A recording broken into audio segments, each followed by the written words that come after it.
everyone, welcome to my talk. Where is the thingy?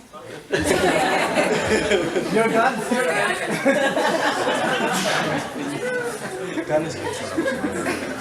So, I'm gonna talk about machine learning, the good, the bad, and the ugly. So, for those of you who maybe have heard about the term before or don't know so much about it, what is machine learning? What is learning at all, right?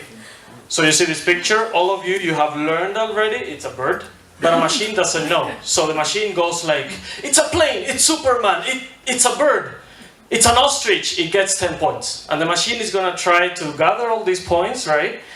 It goes here, it's a bird, it's a plane, no, it's an ostrich, it gets negative points, right? So it's gonna learn by example, just like we do.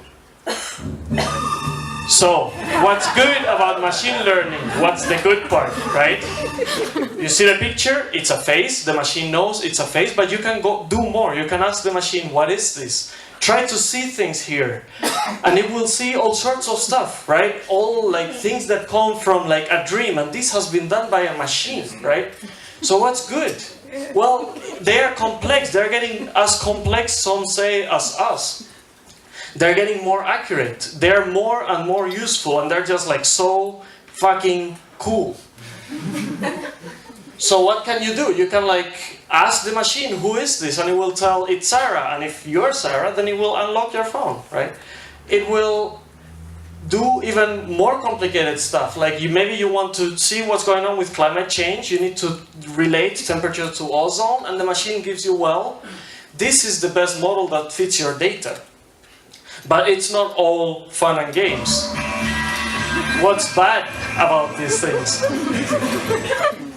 So you see, it's a pyramid. The machine has learned it's a pyramid. So now it tells you 99% sure. I know it's a pyramid. Let's add a little bit of noise. Looks like nothing, a little bit like the pyramid, whatever, it's just noise. And this thing, we still see it's a pyramid. You ask the machine, is it a pyramid? And it tells you no, it's an ostrich. Like, I'm 99% sure it's an ostrich, right?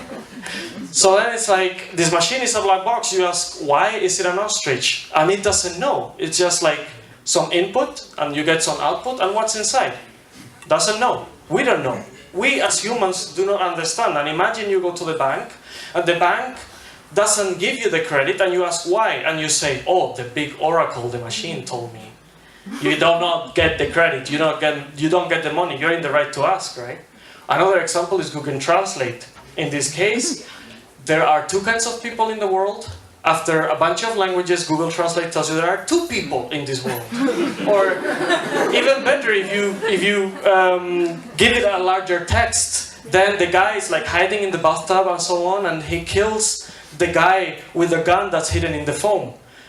After Google Translate, Toko killed the guy hiding in a bubble. So what do you learn? Do not play bubble football. Right? So yeah, these things are not perfect. And now comes the ugly part. What's the ugly part about this thing? It's actually something that's common to a lot of technologies. Maybe a lot of you know this graph, some of you, maybe no one, I don't know. This is the graph of hype, right? Machine learning is like here, maybe a little bit down, but there's a lot of hype about this thing. There's a lot of stuff going on. Imagine you have this machine learning algorithm, and you go to your government and say, I have an algorithm who can tell me if someone is a criminal. This is from the actual paper. These are criminals, these are non-criminals, right? Do you notice something in this picture? The machine noticed these people are not frowning, right? They are kind of smiling. So imagine you go to the police station, you have a bad day, and you are tagged as a criminal, right? So that's the danger in this sort of algorithms, that you need to understand what's going on. You need to understand what are they good for, what are they not good for. You need to, doesn't matter if you're an engineer trying to get into this world, or if you're a business trying to figure out what to do with this technology. Know your tools, know what you're using, know the plus and minuses. And more important than anything, do not bring a knife to a gunfight.